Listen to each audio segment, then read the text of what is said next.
Welcome to Total Politik. Jumpa lagi di konten ngomong sendiri. Udah lama, udah seminggu kali gue nggak ngomong sendiri. Dan kali ini kita ketemu lagi. Gue mau ngebahas sebuah isu yang baru saja meramaikan jagat digital kita, yaitu bukan perkelahian ya, apa ya sebutnya ya, perdebatan antara Jenderal Purnawirawan Luhur Binsar Panjaitan versus Jenderal SBY. Oke, seperti yang kita tahu, Pak Luhut sekarang merupakan seorang tokoh yang sangat sentral di pemerintahan Pak Jokowi, dan Pak SBY mantan presiden yang sekarang partainya ada di seberang pemerintahannya Pak Jokowi, tidak merupakan bagian dari kelompok penguasa. Nah, tentunya hal yang sangat wajar dan sangat biasa apabila terjadi dialektika antara kedua pihak, yang mana yang satu memang bukan dari bagian penguasa, yang satu adalah kelompok yang penguasa, yang satu mempertahankan argumentasi untuk memberikan legitimasi terhadap berbagai macam tindakan dan praktek-praktek kebijakan yang diambil, dan yang satu lagi yang mempertanyakan apa yang sudah dijalankan. Nah, ini kan proses yang sangat biasa di dalam demokrasi.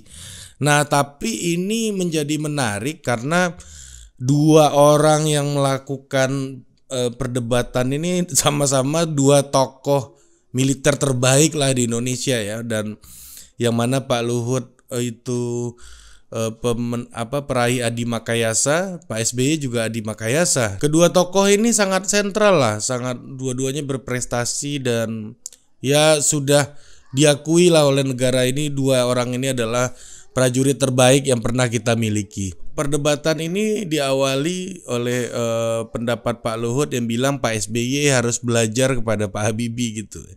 Harus mencontoh Pak Habibie lah, yang mana setelah turun dari jabatannya Pak Habibie tidak mau cawe-cawe lagi di dunia politik. Jadi Pak Habibie lebih memilih posisinya sebagai seorang statement atau guru bangsa lah gitu ya. Nah, menurut Pak Luhut seperti itu, dan ini Pak Habibie ini adalah contoh ideal dari mantan pemimpin, mantan presiden di Indonesia gitu. Nah, tapi kalau kita lihat kritik Pak Luhut kepada Pak SBY yang melakukan kritis terhadap pemerintahan ya, memang tradisi seperti ini tidak terlalu lazim di Indonesia gitu. Ya, selain Pak SBY ada Bu Mega, ada dulu Gus Dur yang setelah memimpin negara ini habis itu masih tetap aktif, masih tetap berpolitik, dan memang kekuasaan di Indonesia itu begitu melekat kepada personal. Jadi ketokohan itu yang menjadi sesuatu yang paling diutamakan gitu di dalam politik Indonesia, karena mitos terus kehebatan itu melekat kepada tokoh gitu, dan itu bisa diwariskan. Nah, ini merupakan salah satu karakteristik kepemimpinan lah di ya kawasan Asia, mungkin Asia Tenggara atau Indonesia, yang berbeda dengan di Amerika Serikat misalnya, karena di Amerika Serikat kan kepercayaan terhadap kelembagaan itu masih lebih besar gitu. Makanya presiden di Amerika Serikat itu tradisinya kayak George Washington, setelah memimpin dia balik ke kebun anggur gitu. Jadi memang tradisinya presiden di Amerika atau The President Club gitu. Ada klub paling mahal itu untuk menjadi anggotanya, The President Club itu ada fotonya, ada George Bush, Obama, dan lain-lain di situ. Nah, di Amerika memang tradisinya orang yang setelah memimpin itu ya saatnya kembali ke masyarakat, saatnya menjalani kehidupan yang normal. Nah, yang kemarin Pilpres kemarin di Amerika itu tradisi itu agak sedikit berubah dengan keterlibatan Presiden Obama di dalam mendukung kampanyenya Joe Biden yang merupakan wakilnya waktu menjadi Presiden Amerika Serikat. Nah, tetapi di luar keterlibatan Obama itu tidak ada keterlibatan mantan Presiden Amerika di dalam pemilu setelah jabatannya selesai. Ya tidak lazim lah, ini menyalahi berbelok dari tradisi yang selama ini bertahan gitu. Adapun keterlibatannya masih minor, tidak terlalu kayak Obama kemarin. Nah, tetapi kalau di Indonesia enggak. Karena kekuasaan itu melekat kepada personal, jadi personalnya ini harus ikut gitu di dalam setiap aktivitas politik. Jadi harus ikut di dalam berbagai macam strategi politik yang dijalani oleh lembaganya. Ya, kita lihat kan seperti yang juga sering gue bahas di sini bahwa kepemimpinan partai politik itu misalnya sangat melekat kepada personal di Indonesia gitu. Nyaris nggak ada partai yang tidak tergantung kepada figur personal gitu.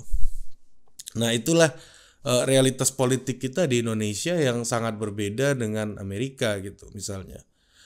Nah, inilah yang Pak Luhut menurut gua bukan keliru ya, tapi kurang Indonesia aja gitu ngelihat persoalan ini gitu. Ya, Pak Habibie justru salah satu yang menyimpang dari tradisi kalau di Indonesia. Jadi pesan itu sebenarnya bukan hanya untuk Pak SBY tapi untuk Bu Mega juga gitu. Nah, jadi menurut gua sih itu tidak melihat ini sebagai sebuah konteks yang menjadi kelaziman di Indonesia gitu. Nah, sementara itu Pak SBY ya apa yang beliau capai menjadi presiden, apa yang sudah beliau bangun selama ini, apa yang sudah dia bangun selama ini, itu akan mempengaruhi kekuatan politik partainya juga di parlemen gitu. Ya, lu lihat aja orang-orang Demokrat tuh pasti jualannya 10 tahun BLT, ekonomi stabil 10 tahun. Kita dorong pembangunan, pertumbuhan ekonomi, social justice, bla bla bla bla bla bla gitu. Ya kan? Dia menjadikan 10 tahun pemerintahan SBY itu adalah capaian dari keberhasilan partainya gitu. Ini agak berbeda misalnya kalau di Amerika kan presidennya udah banyak ya misalnya. Presidennya udah banyak dari masing-masing partai udah banyak. Jadi nggak ada juga cerita-cerita kayak begitu gitu. Karena memang kepemimpinannya melekat kepada kelembagaan, kepada institusi. Nah, ini juga yang menjadi PR di dalam demokrasi di Indonesia, bagaimana membangun sebuah kelembagaan yang kuat, bagaimana membangun sebuah lembaga politik yang bisa melahirkan pemimpin-pemimpin baru gitu. Kalau cara pandang politik masih melekat kepada persona gitu. Nah, ini yang agak berbeda. Dan ini yang menjadi tinjauan lah ya, pikiran yang harus disiapkan untuk demokrasi Indonesia di masa depan gitu. Kalau semua pemimpin melekat kepada persona kan repot juga kita. Kalau nggak ada nama Yudhoyono kan dianggap nggak layak jadi pemimpin. Kalau nggak ada nama Jokowi nggak layak jadi pemimpin dan lain-lain gitu. Nah, makanya bagi publik Indonesia kan lebih gampang memahami Jokowi, karakter SBY, karakter Luhut ketimbang karakter Partai Demokrat gitu. Ketimbang karakter Partai Nasdem, Partai Golkar dan lain-lain gitu. Karena memang kelembagaannya ini tidak pernah benar-benar dibangun melebihi faktor personalnya gitu. Jadi faktor personal ini yang mendominasi kelembagaan. Nah, begitulah kira-kira melihat bagaimana gua melihat perdebatan antara Pak Luhut dan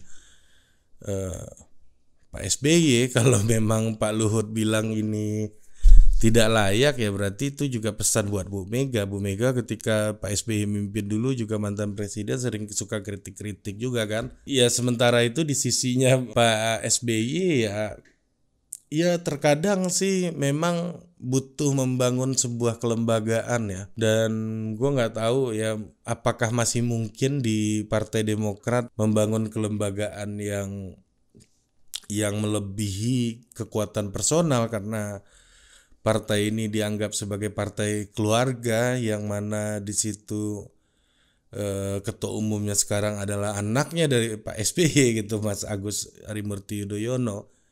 Nah ini menjadi problematik gitu. Gue nggak tahu apakah pewarisan kekuasaan secara personal ini baik buat demokrasi. Ya kalau tinjauan demokrasi modern kan ini menutup kemungkinan gitu bahwa untuk memunculkan kepemimpinan lain, untuk memunculkan kepemimpinan baru, elite circulation, bla bla bla bla bla gitu. Itu agak sulit gitu. Tapi apakah karakter ini di Indonesia ini akan baik untuk demokrasi Indonesia, ya kita nggak tahu ya hasilnya seperti apa. Mungkin baru kita bisa nilai 20 tahun lagi, karena pewarisan partai-partai ini baru dimulai sekarang nih. Karena elit awalnya itu masih berkuasa semua, pewarisannya baru dimulai sekarang. Dan Partai Demokrat ini menurut gua adalah partai yang cukup awal-awal ya, mungkin yang pertama melakukan pewarisan secara sistematis gitu kepada generasi selanjutnya. Ya mungkin nanti nggak tahu Nasdem kayak apa, Pak Surya apakah akan memberikan kepada anaknya, atau Bu Mega akan memberikan kepada anaknya yang mana gitu misalnya. Jadi partai-partai yang bisa diwarisi ini sedang melakukan transisi, dan Demokrat salah satu yang awal gitu memberi perubahan itu kepemimpinannya. Itu baru bisa kita nilai mungkin 10 tahun lagi atau 20 tahun lagi lah apakah itu baik gitu. Untuk partainya sendiri gitu loh, maksud gua, apakah partainya akan lebih besar, apakah kekuasaan akan mereka dapatkan gitu. Kalau untuk publik ya nggak tahu lah ya, nggak mungkin, nggak ngaruh-ngaruh amat lah kalau kata gua untuk publik. Tapi untuk partainya sendiri gitu, pembangunan kelembagaan dalam partainya itu apakah itu baik gitu. Ya mungkin baru kita bisa lihat 10 tahun lagi pewarisan sedang dilakukan. Sekarang baru Demokrat, PDIP Terah Soekarno kan kita lihat juga pewarisannya ke Terah Soekarno selanjutnya.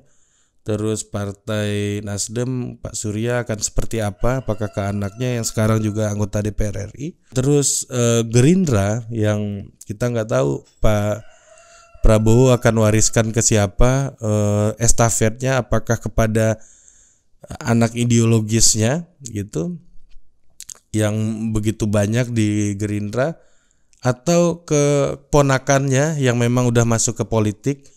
Kalau anaknya beliau kan nggak masuk ke politik, anaknya Pak Prabowo bekerja di jalur industri kreatif kan, memang kayaknya nggak passionate di politik gitu.